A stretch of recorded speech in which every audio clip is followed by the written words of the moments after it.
Imagine a world where your very existence as a human is cursed, and the souls of the weak are consumed by the strong, uh, and that all the light in the entire world is basically connected to a ritual called the Leaking of the Fire. Some of you probably know this, others don't. This is the world of Dark Souls. Dark Souls is a game created by Hideki Miyazaki, and he was inspired to it by an anime series known as Berserk. Berserk is a very violent, gory anime. That's basically just about revenge.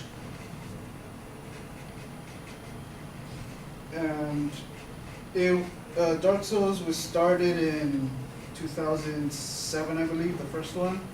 And from then on, Miyazaki and his team continued working on it. And it got very popular due to the fact that it was unlike any other game of its time. It was very hard and misleading and sadistic. And players like that, apparently. Anyway, from there I would like, and there is a very long story, complicated and all that. So from there I'll start with the fall of the kingdom of Lothric.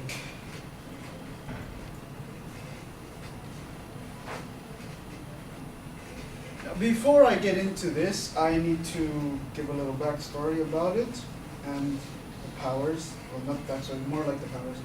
So the powers that govern Lothric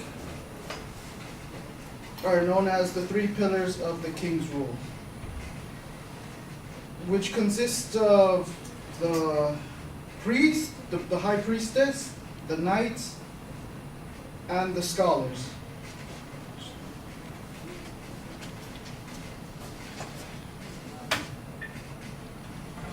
And that is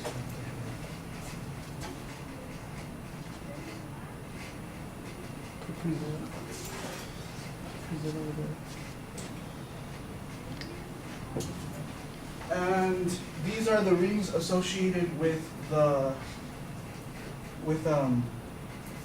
positions that they're in. So the high priestess, the knight, and the scholar.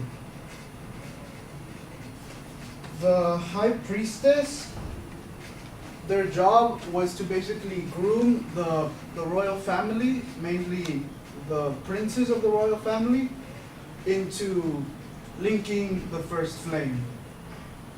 And that the first flame is the ritual that I explained that is the ritual that makes all life possible because it brings the light. So their job was, imagine them like wet nurses.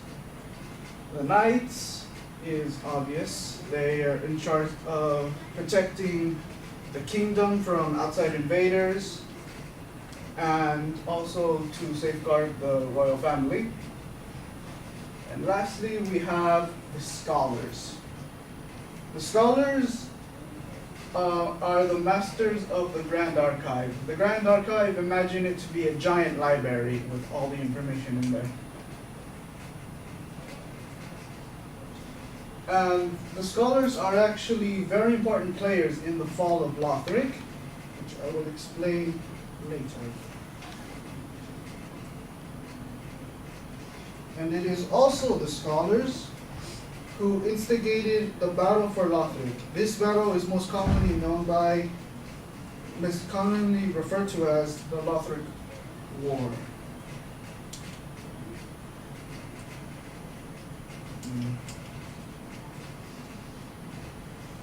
So we start the Lothric War with the introduction of the angelic faith and the clash they had with the three pillars. The angelic faith are basically, I guess it means up with the name, angels. So the angelic faith came down upon them. One of the angels came down upon a daughter of the royal family named Gertrude. And Gertrude was the oldest daughter of the royal family. So this this angel, as you can see right here, told Gertrude a tale in the form of a miracle, which is known as the Divine Pillars of Light. I got a picture right here for you guys. This gave her knowledge beyond compare, but left her blind and mute. Significant drawback on that. And because of this, because of this, she wanted to let everybody know that the messages and the knowledge that she gained from the angel, and she put it in text form, which is the divine pillar of light right here. She tried to put it in text. However, normal men cannot comprehend it, and it's really weird. This daughter being touched by an angel caused a lot of commotion throughout Lothric, and made many people question their belief in the three pillars and in the linking of the fire. And to the surprise of no one, this upsetted the three pillars, mainly the scholars. So, as retaliation, the scholars imprisoned Gertrude in the Grand Archives and held her there. And they also deemed the practice of the angelic faith and anyone who would worship it as heretical.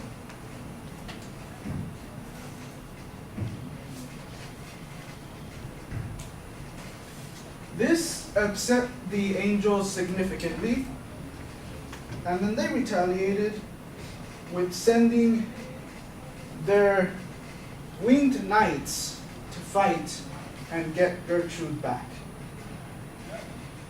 This led to many battles throughout the high wall and through the castle. And there is actually throughout the game, you actually enter into a hallway surrounded by decapitated knights, and standing above them all is one of these knights. I think there's like 30, maybe 20 of them decapitated, and he's still alive. And he's patrolling the area.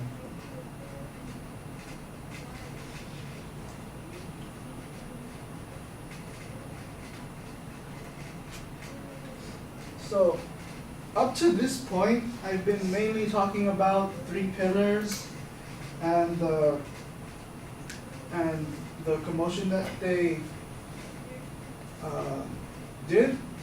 I'm betting most of you are wondering, so while this is all going on, who's in charge? That brings us to these two characters. Prince Lothric, yes, that's his name, and his older brother, Lorien. And before I continue, I have a little video to show all of you. Hopefully this works.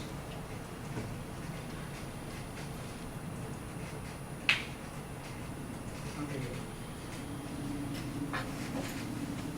Dear, another dogged contender. Welcome, unkindled one, purloiner of cinders. Mind you, the mantle of Lord interests me none. The fire-linking curse, the legacy of yours, let it all fade into nothing. You've done quite enough. Now have your rest.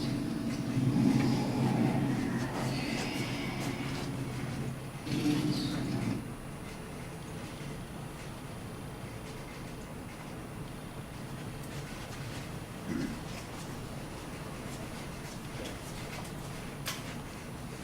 So from there, Lorien is actually the strongest of the two, as you could probably tell. But before he was, well, like that, he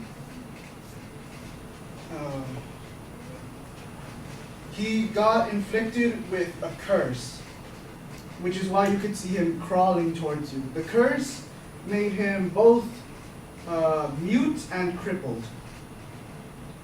I will get into that right now. His sword is on fire because he slayed the demon prince, and somehow that generally scarred his sword with flame. I don't really know much about that.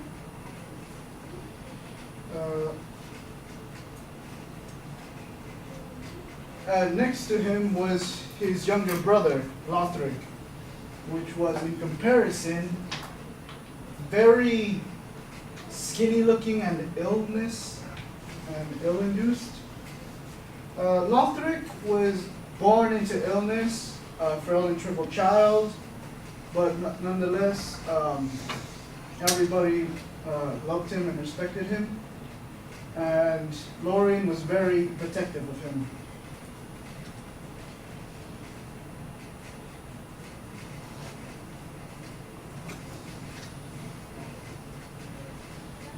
So this is actually where the scholars come back in, because the scholars were actually an incredibly influential group throughout Lothric, and one of their ranks was actually a private mentor to Lothric.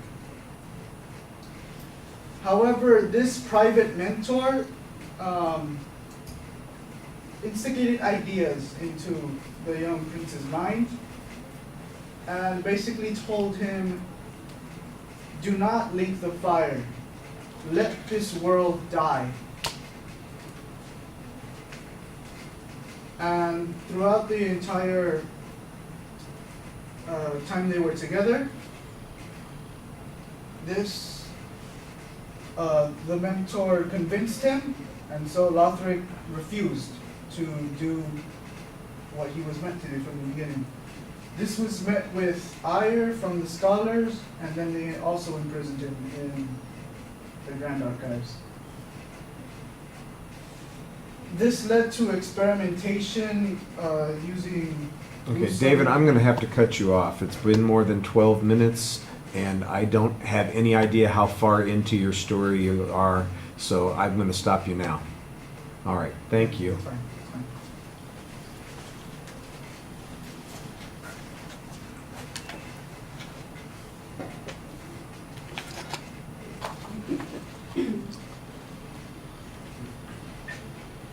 Will, some comments, please? Well, we started with a good attention getter. I felt like that was really good choice. But as I said, it went on for way too long. There was too much exposition and story.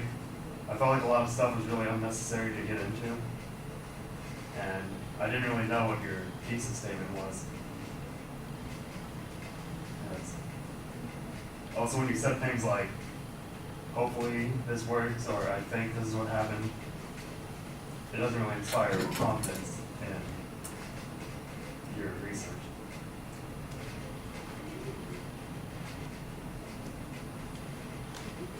Okay.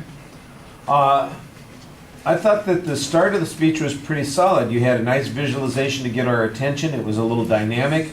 You introduced the topic pretty clearly. I have to agree with Will. I wasn't exactly sure what you were going to say about the subject, but I knew what the subject was. I'm not exactly sure why we were talking about this particular subject. Why is this something that's worth talking about? Is this game the most popular game that's being played now? Is it got millions of people who follow it?